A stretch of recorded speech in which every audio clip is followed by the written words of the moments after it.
Jeff and Jeremy in the Morning podcast brought to you commercial-free by another podcast. You've subscribed to ours, now subscribe to theirs. It's the Slow County Real Estate Podcast with Hal Swayze. When you're done with this, go listen to something that will actually enrich your life. California DRE 01111911.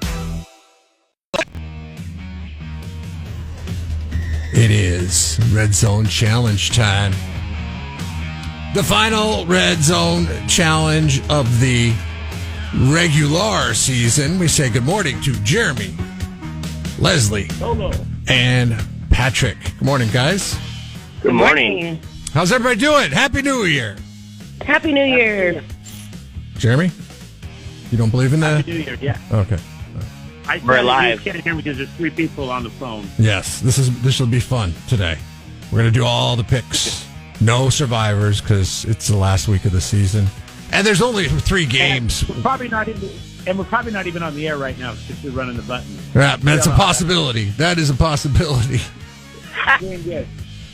It's the final Red Zone Challenge of the season, and there's only 3 games worth playing or even picking this week, and they're the 3 that amount to something. There's Carolina and Tampa Bay, Baltimore at Pittsburgh, and Seattle at San Francisco, as these are the only games, thanks to Patrick's Chargers for just rolling over and giving the AFC to the Denver Broncos. Yeah, rendered useless this week. What are your feelings on that? What part? The fact that they're just like, oh, well, we're playing our division rivals, but you know what? We got a playoff spot anyways, so let's go ahead and rest up and get better and just give the Denver Broncos the number 1 seed. This is the second year in a row that the Broncos have been the benefactors of conference mates in that pillow fight of a conference known as the NFC West, in which they've just been able to walk right into their position in the playoffs. This year it will be the number 1 seed. That doesn't sting a little bit? Situationally speaking, every team has to do what's best for themselves. And let's be honest, they're all playing for playoffs. The regular season set up for the playoffs. My team is very, very banged up. They're going to need the rest.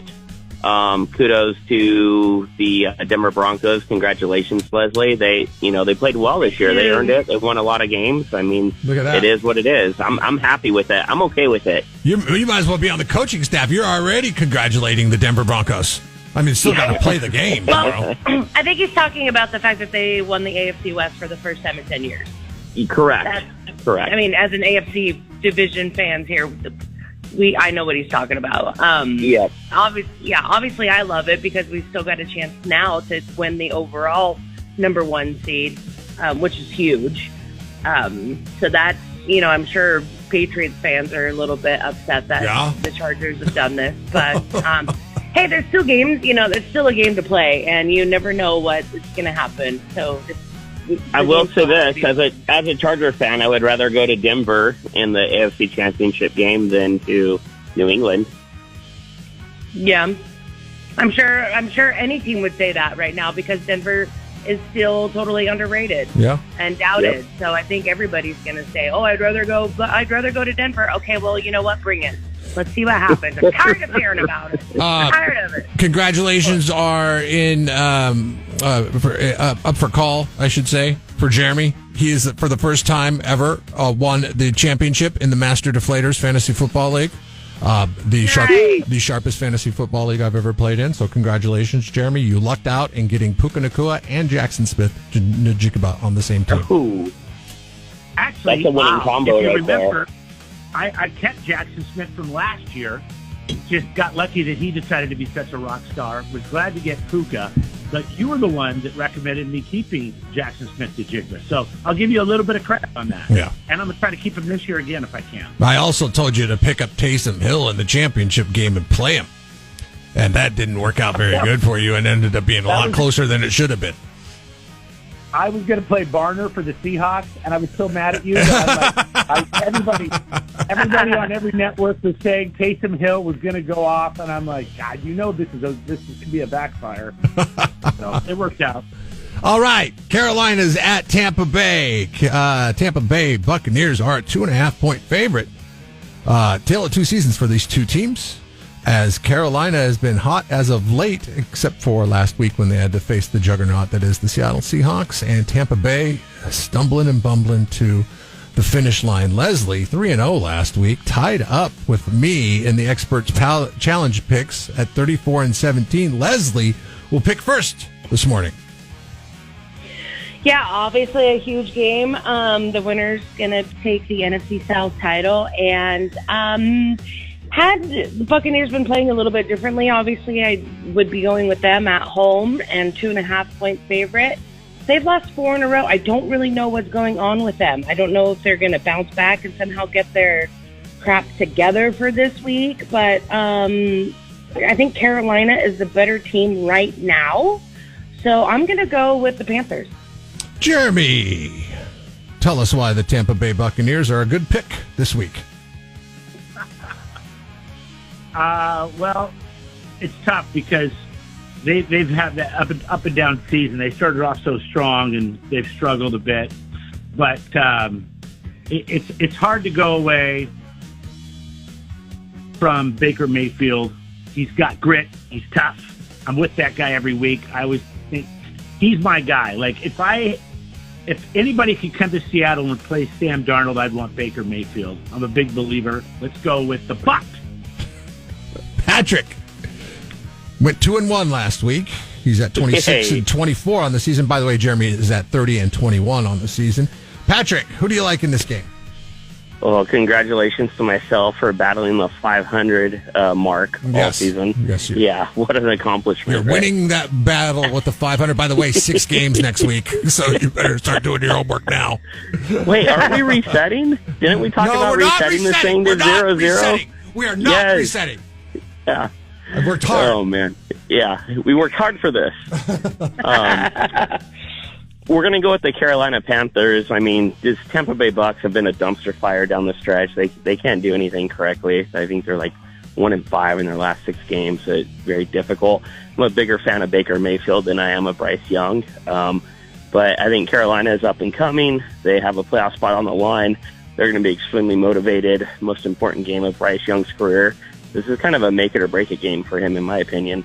And he has shown flashes to do well. Tampa Bay's defense has not done very well.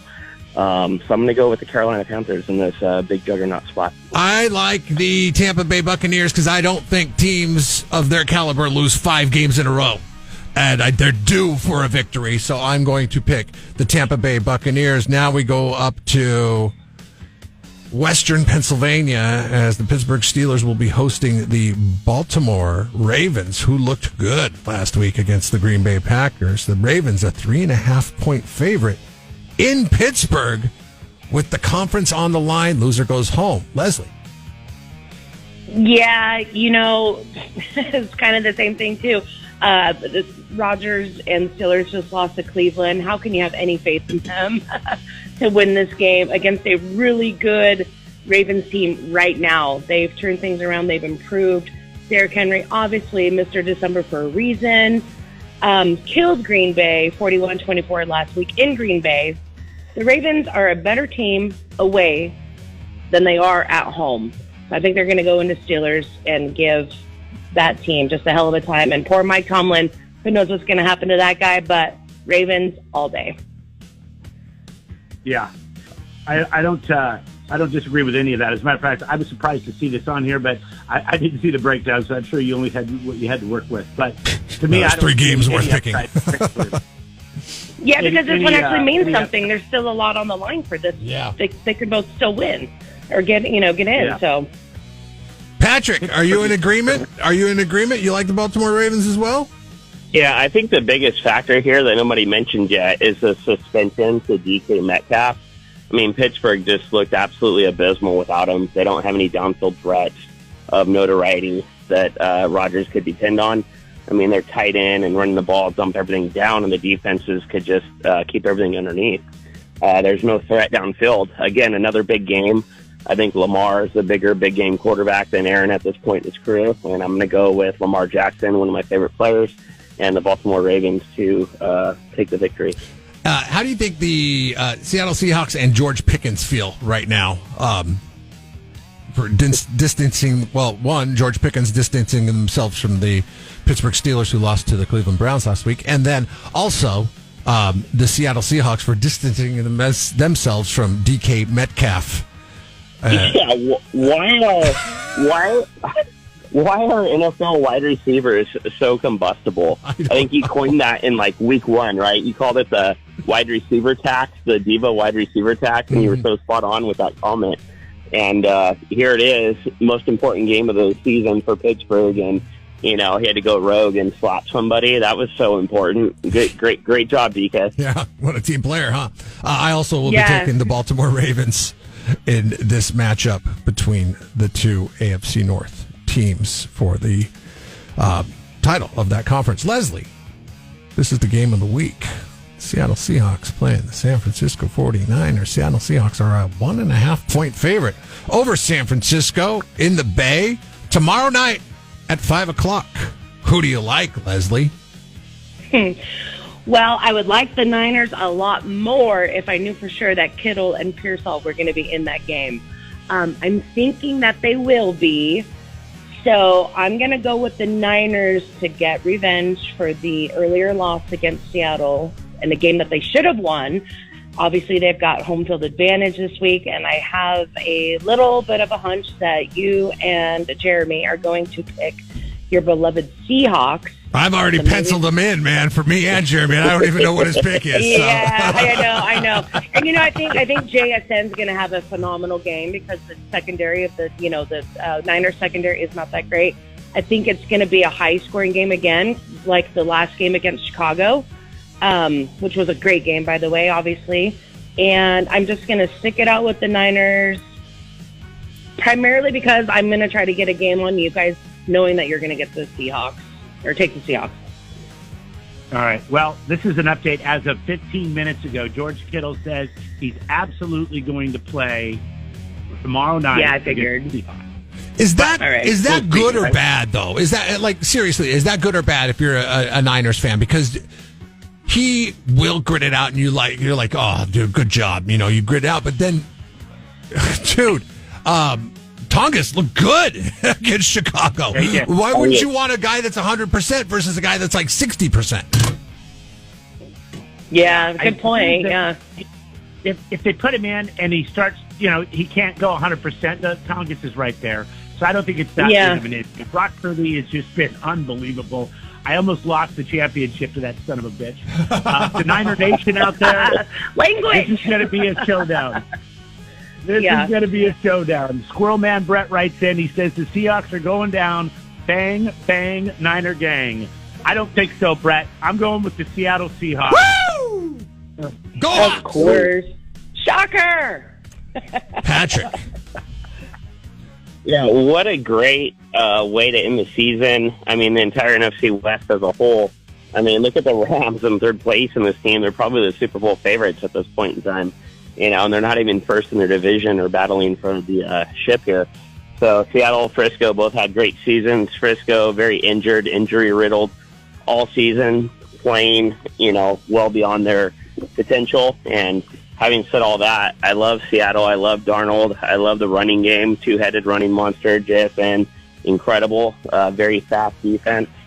We're going to go with the Seattle Seahawks to win the division. All right, Patrick! Yeah, baby! Yeah! I did not think you were going to go that way. Let's go. I didn't think you were going to go that way, which is good news because that means we get to hear the Niner Lone Wolf from Leslie coming up here in just a moment. Another one. Yes, another Niner Lone Wolf, which has been working good for her as of late.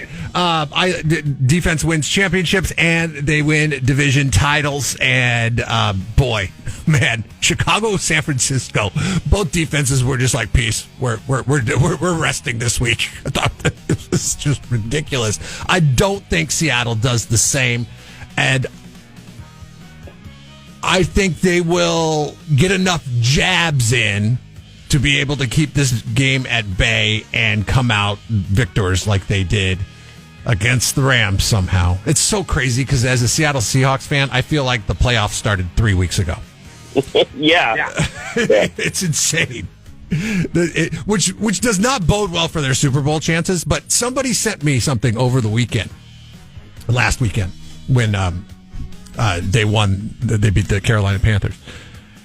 And every year since 2005, so it's only happened 3 times, that a new pope has been named. They have won 13 games. And when they win 13 games, they go to the Super Bowl every single year.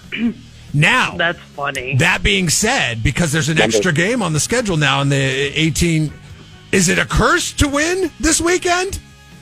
Do they sit back and they're like, hey, no, we got to keep it at 13 because the new pope was named this year. Yeah, they'll be at 14, yeah. They're going to throw the game, but I'm still going to take the Seattle Seahawks. All right, Leslie, Poorhouse this weekend. What's going on? What's tonight? We got Friday night. Joy Bonner is at the bar tonight, and then tomorrow night we have our official grand opening of the new showroom with the Young Dubliners. Tomorrow night? You guys, that is tomorrow night on the 3rd. Holidays, I'm all caught up in confusion. I got to get out there tomorrow night. Love it. Yes, that is tomorrow night. And the thing that I could not stress enough is, you guys, if you want to come to that show, please buy a ticket now. It's close to selling out. I had some heartbreak over New Year's Eve because I had to turn people away who did not buy a ticket. We were completely sold out, and it was sad. So it breaks my heart to have to do that. So if you want to see the Dubs tomorrow, go online, buy a ticket now. Okay.